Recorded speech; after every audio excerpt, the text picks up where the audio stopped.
Good afternoon to all the dear children who are waiting for the last class of solution, where we have to discuss few questions of the exercises which are left, as well as the previous year questions.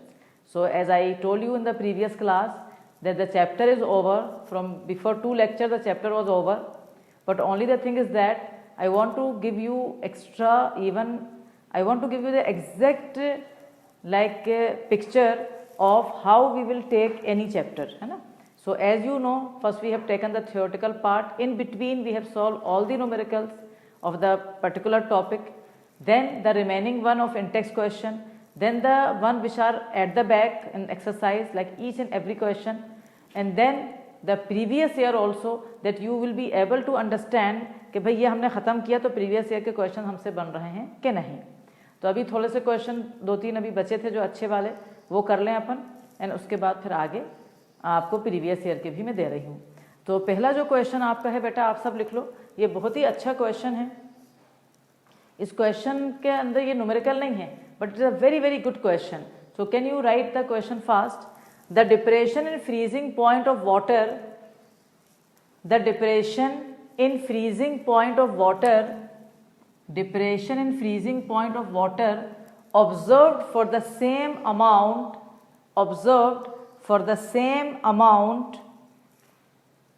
of acetic acid, trichloroacetic acid and trifluoroacetic acid.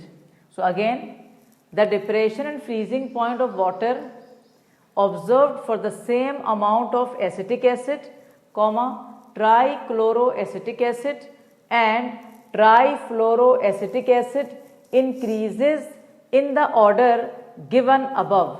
Increases in the order given above. Explain briefly. Again I will repeat fast.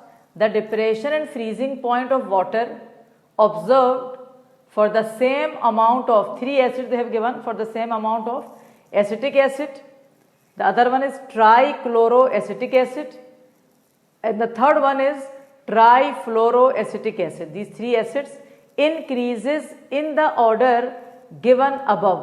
Explain briefly. क्या मतलब? Increases मतलब सबसे कम किसका है? Acetic acid का है, फिर किसका है? ट्राइक्लोरोएसिटिक एसिड का है, और लास्ट में किसका है? ट्राइफ्लोरोएसिटिक एसिड का है. बहुत ही अच्छा क्वेश्चन है. We can put 3 star and we can put very very very important. Okay, now what is the first we will write the order, कि किस ऑर्डर में वो हमसे कह रहा है कि ये अरेंज हैं. मतलब जो इनका डिप्रेशन फ्रीजिंग पॉइंट है, जो कि आप सब जान रहे हो कि एक कोलिगेटिव प्रॉपर्टी है. तो अगर हम डेल्टा टीएफ ले रहा है बेटा, इनका जो डेल्टा टीएफ दिया है इन तीनों का, इंक्रीजेज यानी सबसे कम, डेल्टा एफ ऑर्डर है ना, आंसर ये डेल्टा एफ ऑर्डर इज सबसे कम एसिटिक एसिड का है, यानी लेसर साइन लगेगा. देन ट्राइक्लोरोएसिटिक एसिड कैसे लिखोगे? ये 3 हाइड्रोजन हटा दोगे और उसके बदले 3 Cl लगा देंगे अपन, तो ये ट्राइक्लोरोएसिटिक एसिड हो जाएगा. और ट्राइफ्लोरोएसिटिक एसिड में आप एसिटिक एसिड के 3 हाइड्रोजन हटा के और 3 फ्लोरीन आप लगा लोगे. ठीक है, तो ये आपका ये मतलब क्वेश्चन में बोला है उसने कि ये ऑर्डर है जो ये फॉलो हो रहा है. तो again I will repeat. Depression freezing point for the 3 acid is in that way that the least value is for acetic acid, followed by trichloroacetic acid, and the maximum value is for trifluoroacetic acid, and they are asking you that you have to explain in short, briefly, यानी तुम इसको explain करो कैसा हो क्यों रहा है, ये बता रहा है. अब यहाँ पर बेटा ये फिजिकल केमिस्ट्री का क्वेश्चन है, लेकिन इसका कॉम्बिनेशन है ऑर्गेनिक केमिस्ट्री से. थोड़ा सा ऑर्गेनिक केमिस्ट्री आ रहा है, आप ध्यान से समझिए. पहले डिप्रेशन फ्रीजिंग पॉइंट सबसे ज़्यादा वो बोल रहा है किसका है?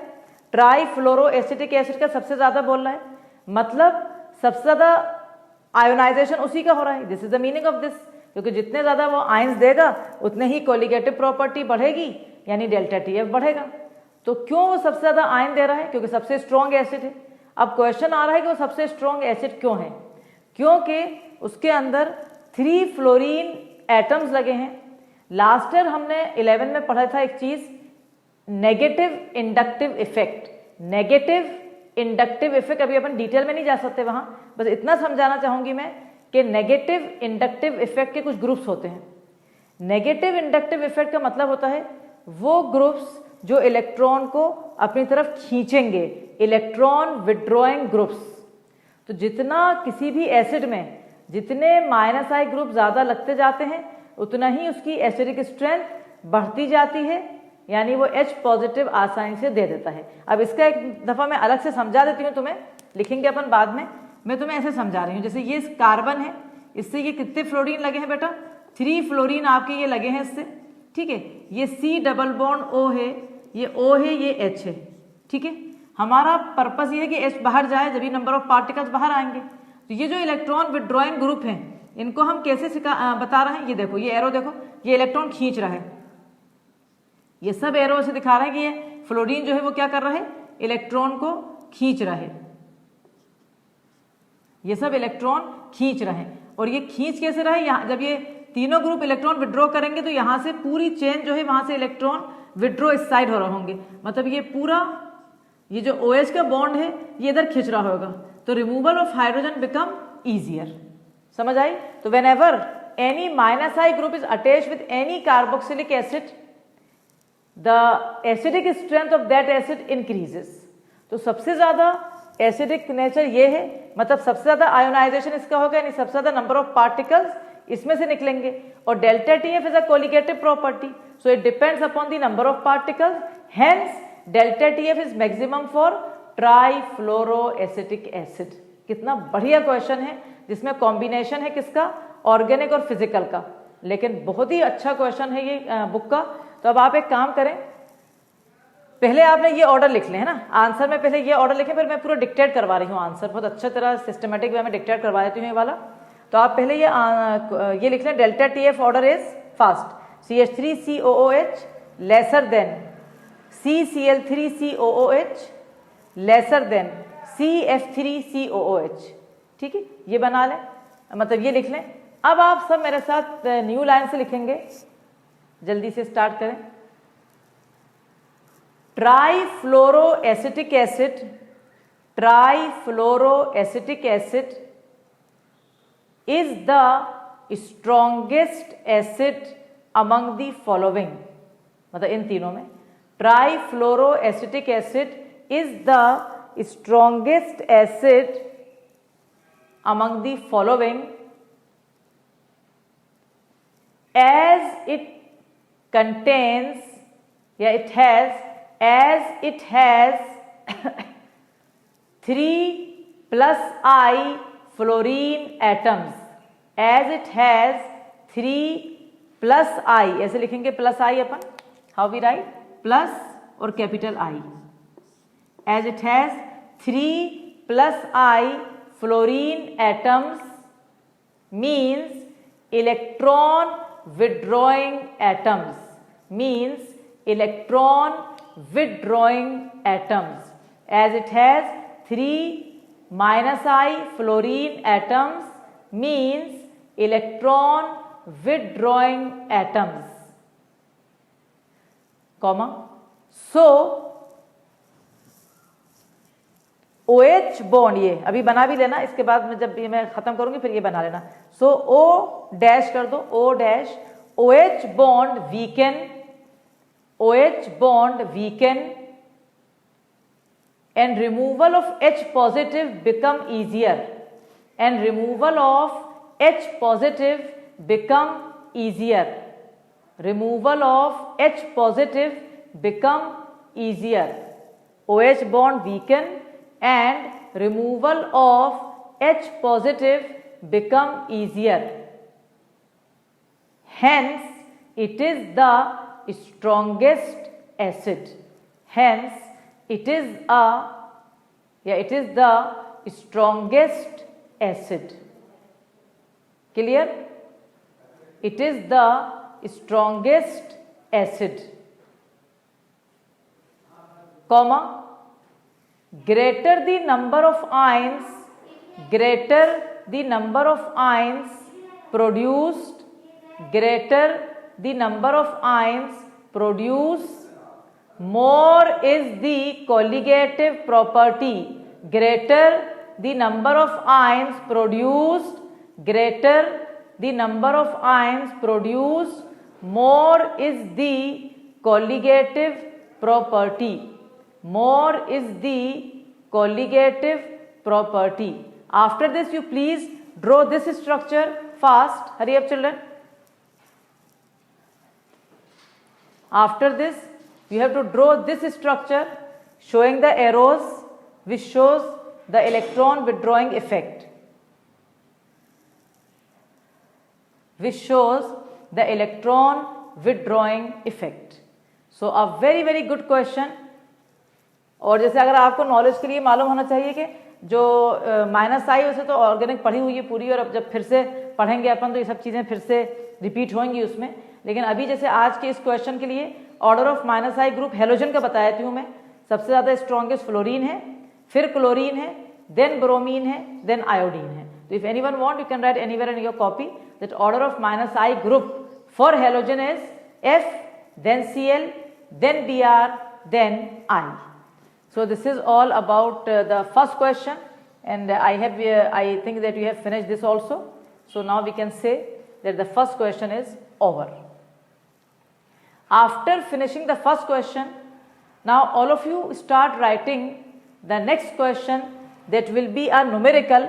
So please start writing 100 gram of liquid A, 100 gram of liquid A. तो liquid A कितना है 100 gram, 100 gram of liquid A, and write in bracket its molecular mass is 140 gram per mole. तो 100 gram of liquid A in bracket molecular mass 140 gram per mole, ठीक है, was dissolved in 1000 gram of liquid B, was dissolved in 1000 gram of liquid B, and bracket molecular mass कितना है उसका 180 U, 180 U. Again I'll repeat the line. 100 gram of liquid ए, एक liquid A है उसका 100 ग्राम और उसका मॉलिक्यूलर मास कितना है 140 ग्राम पर मोल, वॉज डिजोल्व, उसको डिजोल्व करा इन 1000 ग्राम ऑफ लिक्विड बी, उसको डिजोल्व करा कहाँ में 1000 ग्राम ऑफ लिक्विड बी में, उसको भी मतलब लिक्विड बी में डाल दिया। In liquid B molecular mass उसका कितना है लिक्विड बी का 180 U, देन वेपर, फिर लिखो उसके बाद vapour pressure of liquid B equal to 500 torr, liquid B का वेपर प्रेशर कितना दिया है 500 torr. Calculate the vapour pressure of pure liquid A, calculate the vapour pressure of pure liquid A and its vapour pressure of solution. तो ये question जल्दी से बेटा लिख लो, आप उतार लो इस क्वेश्चन को, अपन को इस क्वेश्चन को अब करना है। Hurry up, right it fast.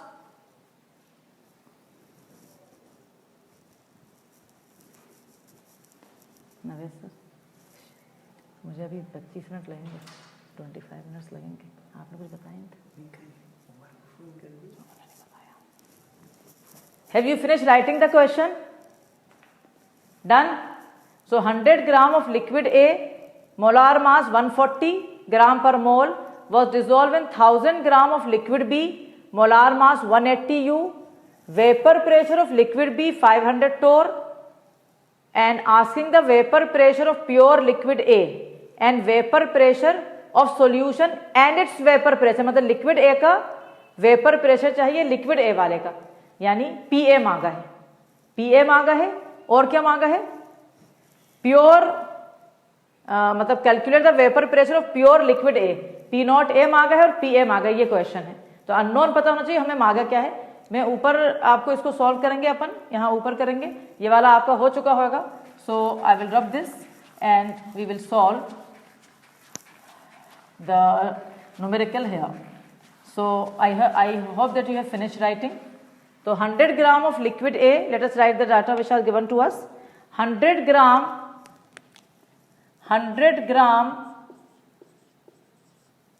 Liquid A का है, इसका मॉलिक्यूलर मास है, एम ए कर दो, मॉलिक्यूलर मास है इसका 140 U और लिक्विड B जो आपका है वो है 1000 ग्राम। 1000 ग्राम आपके पास लिक्विड B है, उसका मोलार मास दिया है आपको लिक्विड B का 180 U, ठीक है। और लिक्विड B का वेपर प्रेशर दिया हुआ है, वेपर प्रेशर मतलब P0B दिया हुआ है आपको 500 टोर। ये क्वेश्चन डिफिकल्ट नहीं बट मैंने करवाया इसलिए क्योंकि इसमें टोर है और टोर एक यूनिट होती है प्रेशर की, तो ये आपको अगर कभी आ जाए तो परेशान नहीं हो, इसलिए मैंने दिया है ये।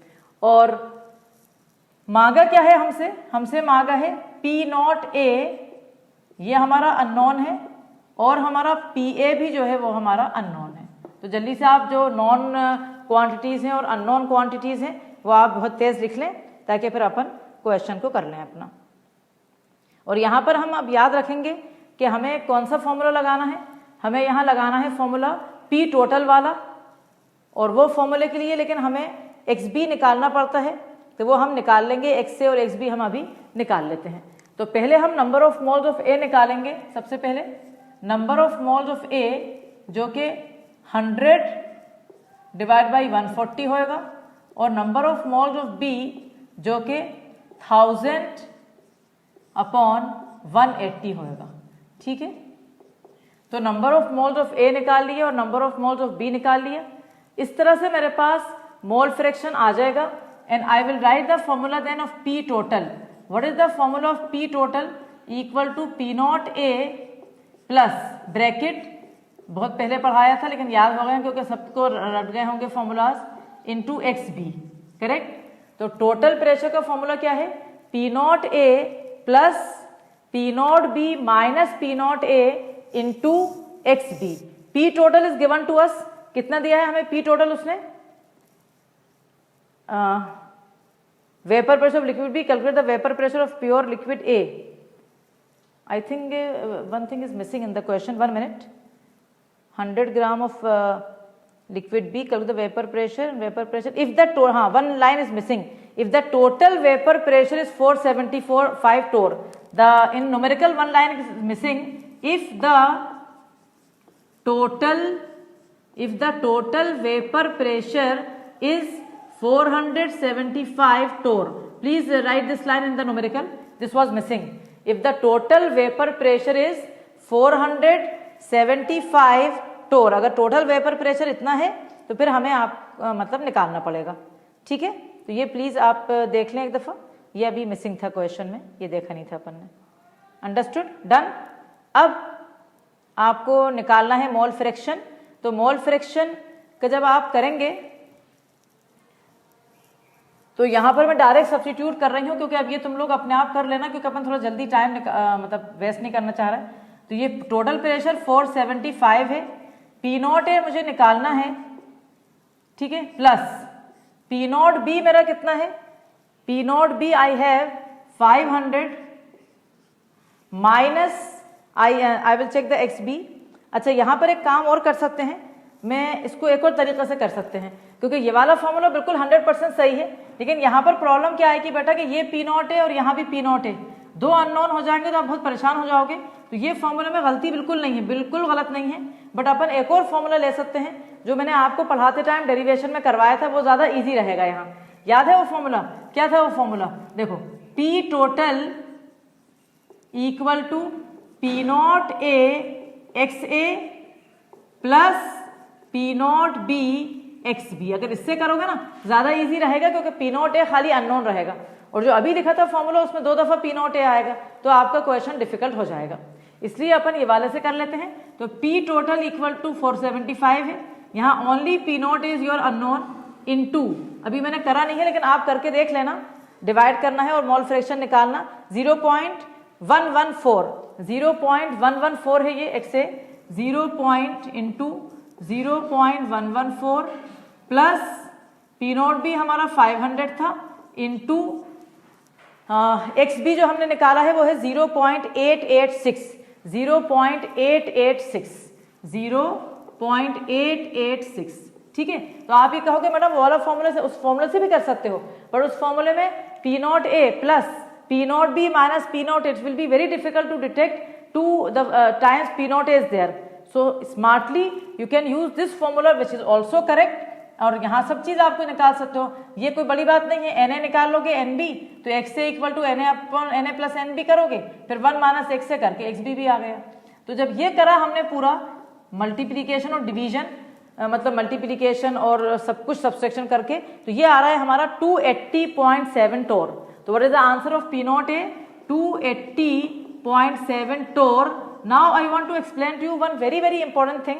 आप जानते हो, ये एक बॉक्स में लिख लो बेटा, एक बॉक्स में लिखोगे ये कि 1 atmosphere equal to 760 mm equal to 760 torr. पहले भी दे चुकी हूं लेकिन अभी जरूर याद कर लो फिर से कि मिलीमीटर और टोर एक ही चीज होती है.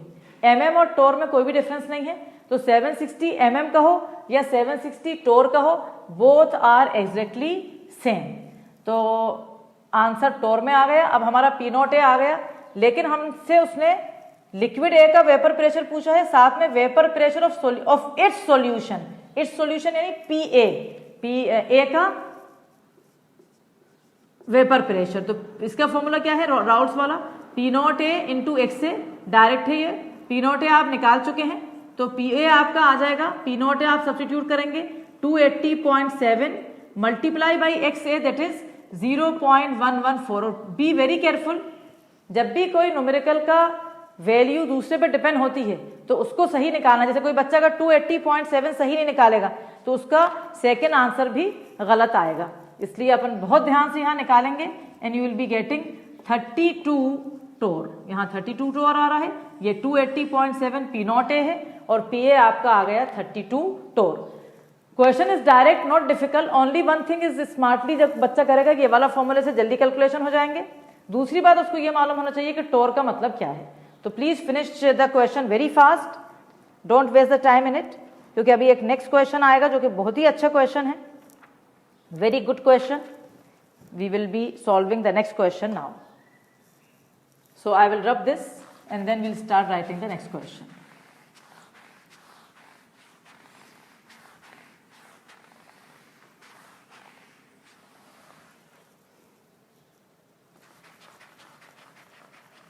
Done? Now write question number 3. All of you write question number 3. आज की क्लास का question number 3. Question number 3. Now, in question number 3, write air is a mixture of number of gases. Start writing fast. Air is a mixture of number of gases. Air is a mixture of number of gases. The major components are the major components are O2 and N2, है ना. ये सबको पता है कि air में O2 और N2 सबसे ज्यादा होता है. तो air is a mixture of number of gases. The major components are O2 and N2 with approximate proportion. With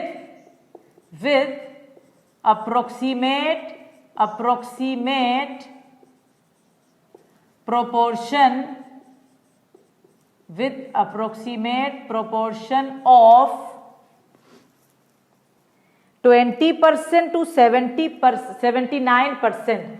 20% to 79% by volume. मतलब इतना वॉल्यूम रहता है एयर में. 20% नियरली O2 रहता है और 79% वो रहता है N2 eight 298 kelvin. Eight 298 kelvin मतलब ये कैसे किस में रहता है, किस टेम्परेचर पे? नॉर्मल 25 डिग्री सेल्सियस पे. At 298 kelvin, comma water is in equilibrium. Water is in equilibrium with air. Water is in equilibrium with air at water is in equilibrium with air at a pressure of 10 atmosphere, at a pressure of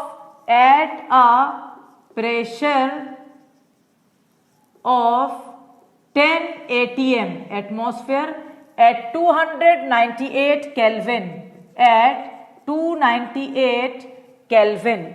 ठीक है. Henry's constant for O2 and N2. I think all of you know Henry's constant क्या होते हैं. KH कर देते हैं अपन.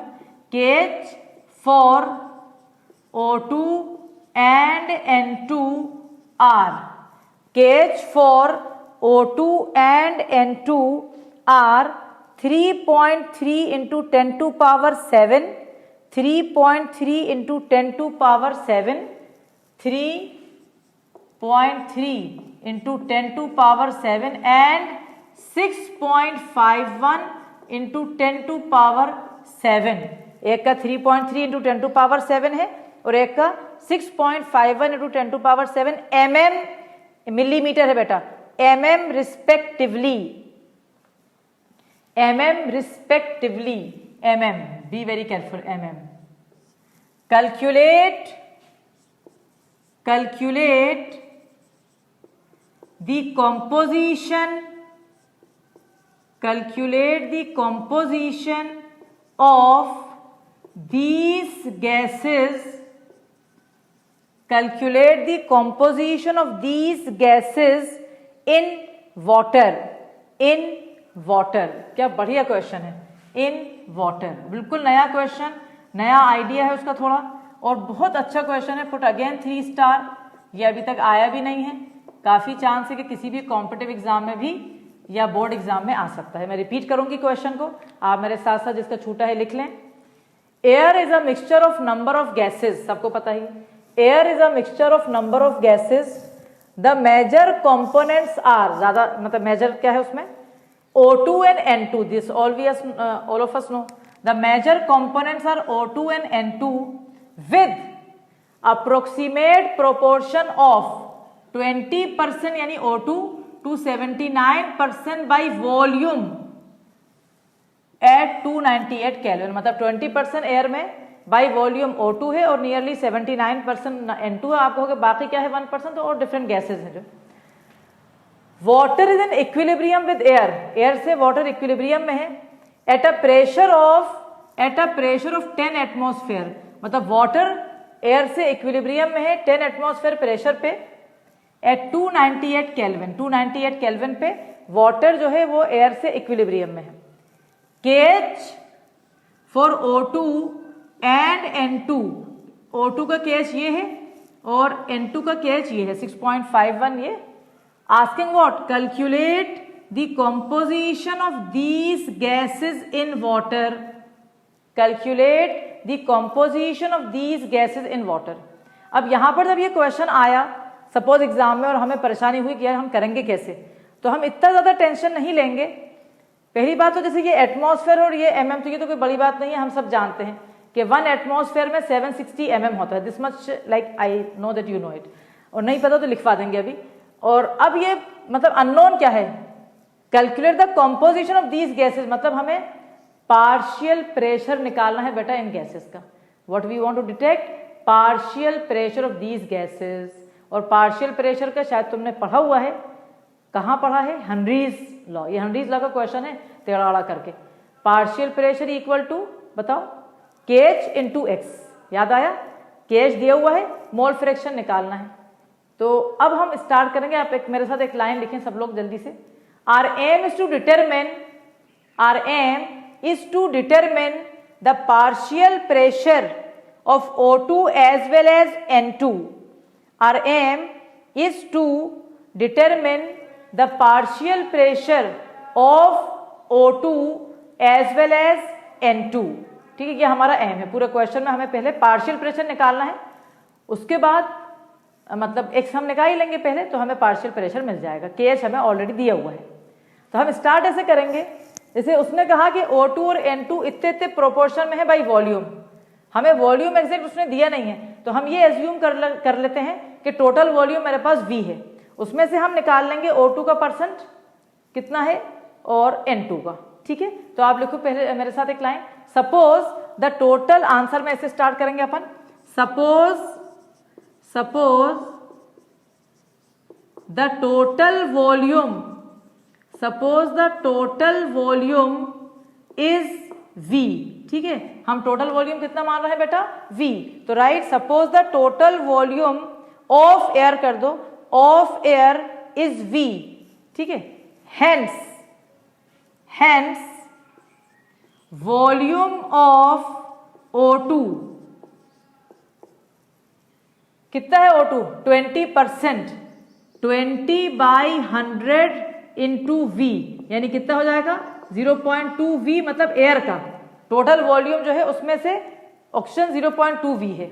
ऐसे ही हम निकालेंगे वॉल्यूम ऑफ N2 कितना है मेरा बेटा 79/100 इंटू V, तो ये हो जाएगा मेरा 0.79 V। जल्दी से ये दो स्टेप लिख लो फटाफट। तो we are assuming that total volume is V, उसमें से O2 का वॉल्यूम और N2 का, क्योंकि उसकी परसेंटेज 20% और 79% दी थी, तो ये हमने निकाल लिया। अब आप देखो क्वेश्चन में आपके पास ये जो लाइन लिखी है, water is in equilibrium with air at a pressure of 10 atmosphere, दिख रहा है ये, तो ये हमारा टोटल प्रेशर है 10 एटमॉस्फेयर, और ये जो हमने निकाला है ये हमारा, देखा जाए तो ये हमारा क्या है, ये हमारा वो जो अपन निकालते थे ना, एक मिनट ये कर लो पूरा, बता रही हूं।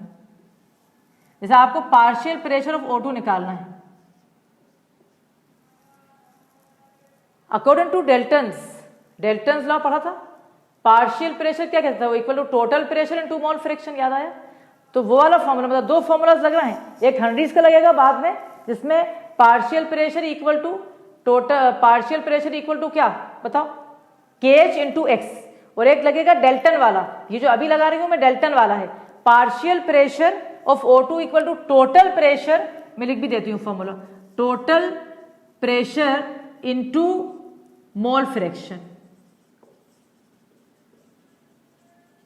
तो पार्शियल प्रेशर ऑफ O2 कितना हुआ, टोटल प्रेशर 10 है, उसके बाद मोल फ्रैक्शन का मतलब क्या होता है, कितना अमाउंट है उसका, तो कितना अमाउंट निकाला तुमने 0.2 V, तो 0.2 टोटल एयर का, और partial pressure of N2 10 into कितना है 0.79, तो ये आपका, आपने लिखा था स्टार्टिंग में, मैं पहले my aim is to determine the partial pressure, तो मैंने पार्शियल प्रेशर O2 का और N2 का निकाल लिया है। अब ये हमारा आ रहा है 2 एटमॉस्फेयर और 7.9 एटमॉस्फेयर, 2 एटमॉस्फेयर आया इसका, ये 2 एटमॉस्फेयर हो गया, और ये 7.9, आप कहोगे मैडम V कहां चला गया, V तो मतलब V तो क्या होता, मतलब ये था कि टोटल एयर में इतना वॉल्यूम है, तो V लिखने की जरूरत नहीं है, V टोटल वॉल्यूम मतलब जैसे 0.2 V अपॉन V, तो V कैंसिल हो गया, तो हमारे पास पार्शियल प्रेशर ऑफ O2 इतना आ गया और पार्शियल प्रेशर ऑफ N2 हमारा इतना आ गया।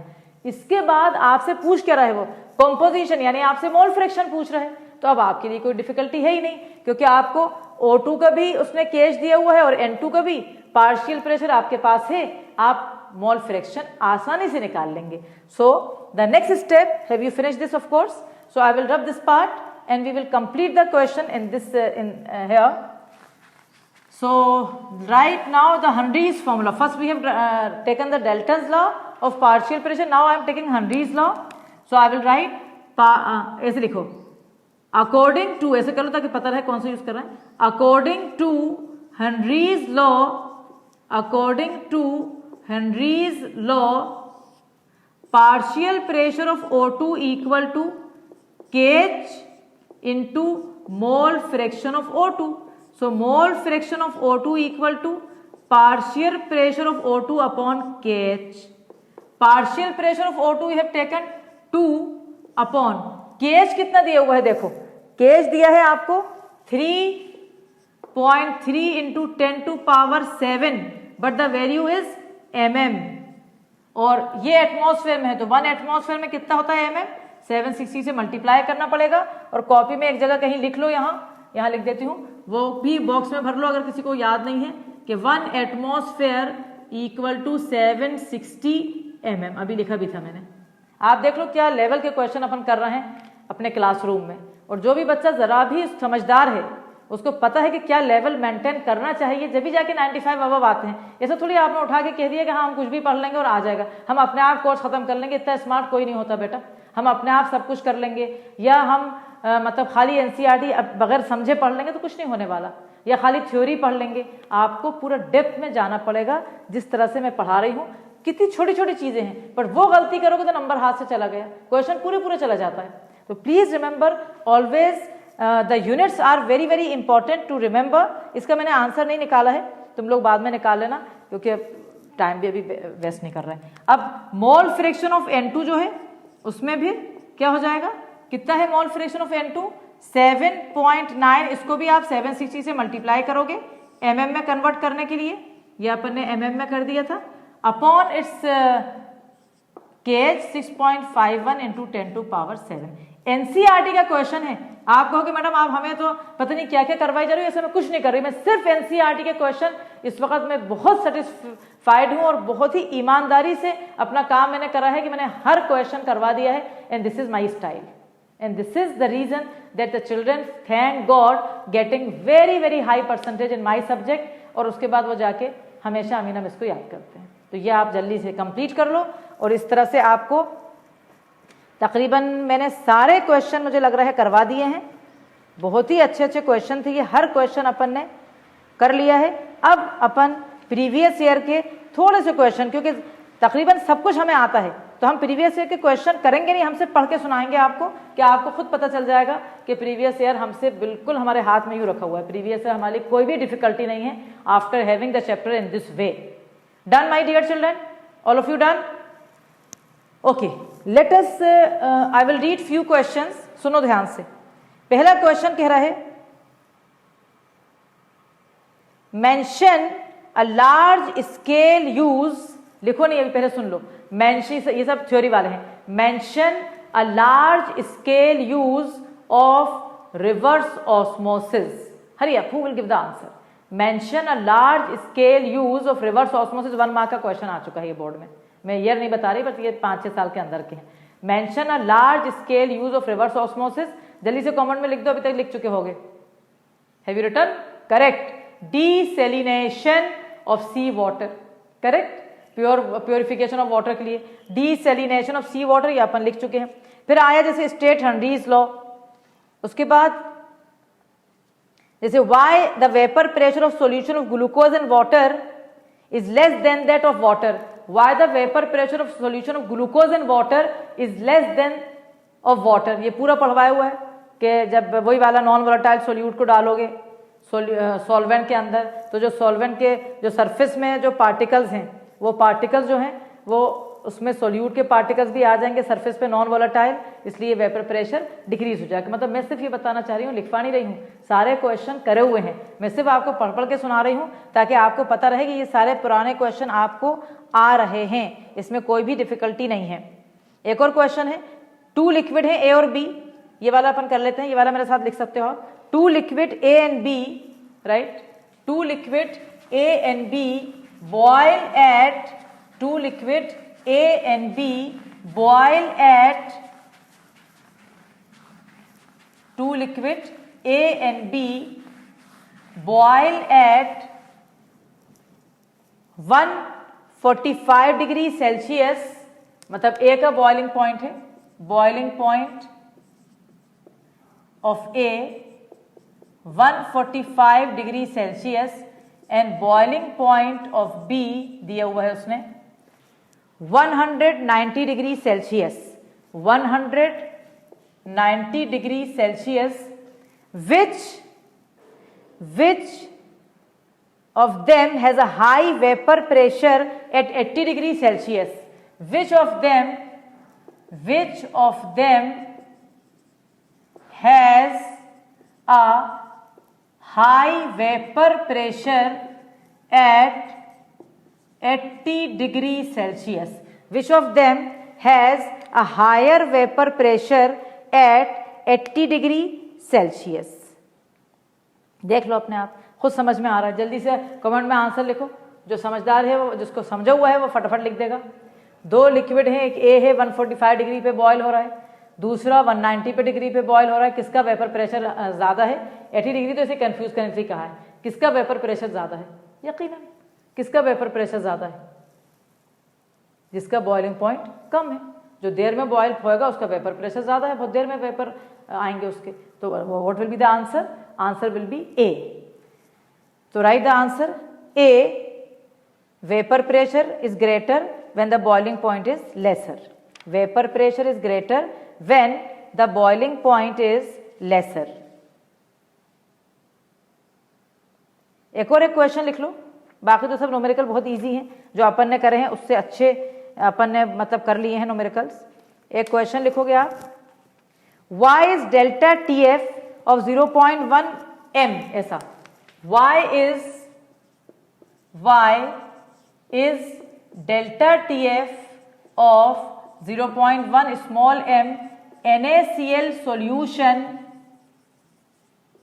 Y is delta TF of 0.1 m NaCl solution nearly twice that of nearly twice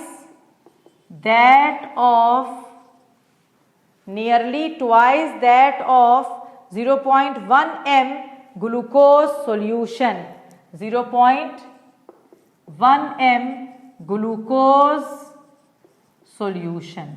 अब ये भी 1 मार्क का क्वेश्चन है, न्यूमेरिकल नहीं है बट ये अच्छा क्वेश्चन है। ये भी कह रहा है क्यों डिप्रेशन फ्रीजिंग पॉइंट NaCl का नियरली ट्वाइस होगा ग्लूकोज के।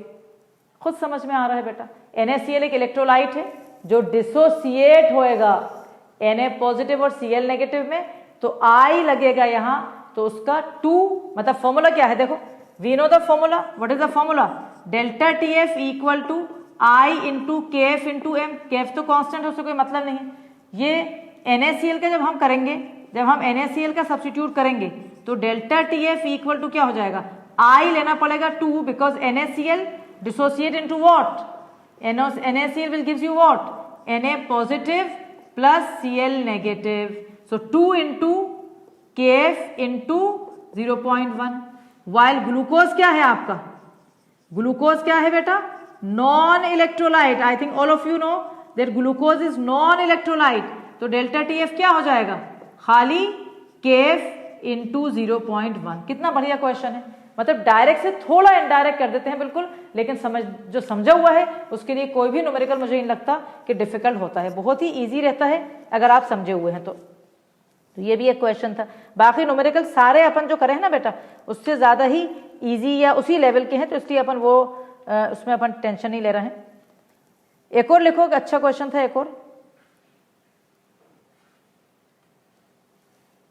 Why is the vapor pressure of a liquid? Why is the vapor pressure of a liquid constant at constant temperature? ये भी अच्छा क्वेश्चन है। Why is the vapor pressure of a liquid? Why is the vapor pressure of a liquid constant at constant temperature? कितना बढ़िया question है ये भी। कह रहा है कि अगर टेम्परेचर को कांस्टेंट करा हुआ है तो वेपर प्रेशर लिक्विड का कांस्टेंट रहता है, मतलब जितना वेपर बन गए हैं वो कांस्टेंट रहते हैं अगर टेम्परेचर कांस्टेंट है।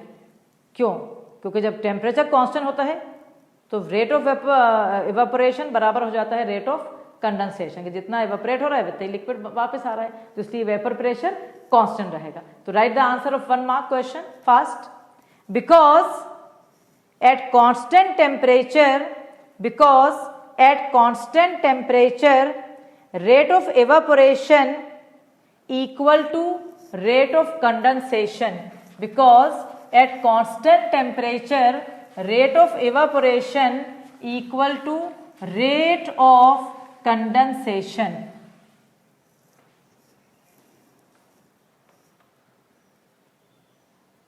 नेक्स्ट, ये भी एक 1 मार्क का क्वेश्चन है। कटिंग एन अनियन, प्याज, टेकिंग फ्रॉम अ रेफ्रिजरेटर या फ्रिज लिख दो। Cutting N onion taking from a fridge is more comfortable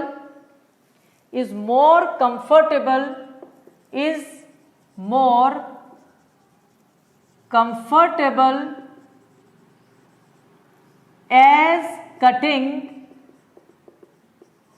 an onion at room temperature. सोचो जल्दी से इसका भी answer, hurry up children, fast. Onion को अगर अपन फ्रिज में रख के काटेंगे तो अपन के टीयर्स नहीं आएंगे और अपन को थोड़ा अच्छा लगेगा और मतलब कंफर्टेबल रहेगा। लेकिन जब अपन नॉर्मली घर में काटते हैं अनियन तो अपन के टीयर्स आते हैं, आंसू आते हैं। तो कह रहा है कि अगर आप फ्रिज में रखोगे तो अच्छा क्यों लगेगा, क्योंकि आप जानते हो, सुन लो पहले, क्योंकि आप जानते हो कि vapour pressure is directly proportional to temperature. सही, फ्रिज में टेम्परेचर कम है तो वेपर प्रेशर कम है, तो वेपर जो टीयर प्रोड्यूसिंग सब्सटेंस है अनियन में, उसके वेपर कम होंगे तो हमें प्रॉब्लम कम होगी। लेकिन नॉर्मल टेम्परेचर पे ज्यादा है टेम्परेचर तो वेपर प्रेशर ज्यादा होएगा और जो सब्सटेंस प्रोड्यूस करता है टीयर उसके वेपर ज्यादा आएंगे तो हमें बहुत ही प्रॉब्लम आएगी। कितना बढ़िया क्वेश्चन है ये भी, मतलब हर क्वेश्चन थोड़ा टेढ़ा देगा वो कभी कभी, लेकिन अपन उसको सिलेबस का ही होएगा वो। तो राइट, एज आंसर लिखो, आंसर में as vapour pressure is directly proportional to temperature, है ना, as vapour pressure is directly proportional to temperature, hence at high temperature more vapors are produced, at high temperature more vapors are produced and at low temperature less vapors, at low temperature less vapors are produced, at low temperature less vapors are produced of tear producing chemical, of tear producing chemical. Less vapors are produced of tear producing chemical. Full stop. Right after this, all the best, because the chapter according to me and 100% is correct, complete हो गया है with A to Z। ठीक है, तो ये इस तरह से सॉल्यूशन का चैप्टर खत्म हो गया। अब मैं रजिस्टर्ड बच्चों के लिए इलेक्ट्रोकेमिस्ट्री शुरू करूंगी नेक्स्ट चैप्टर, और यूट्यूब पे हेलो अल्केन हेलो अरीन को मैं सोच रही हूँ करने का, अभी और ज़रा सा देखती हूँ, वैसे सोच यही रही हूँ। और ऑल द बेस्ट। बाकी आपको जो भी मुझे देना है, बात करना है, मैं आपको व्हाट्सएप ग्रुप से या जो रजिस्टर्ड बच्चे हैं उनसे मैं अलग से बात करके उनको जो एक्स्ट्रा क्वेश्चन या सब्जेक्टिव क्वेश्चन वगैरह देना है वो सब मैं बता दूंगी। So all the best, have a good day and finish solution very fast. Keep it for the final. All the best. Goodbye.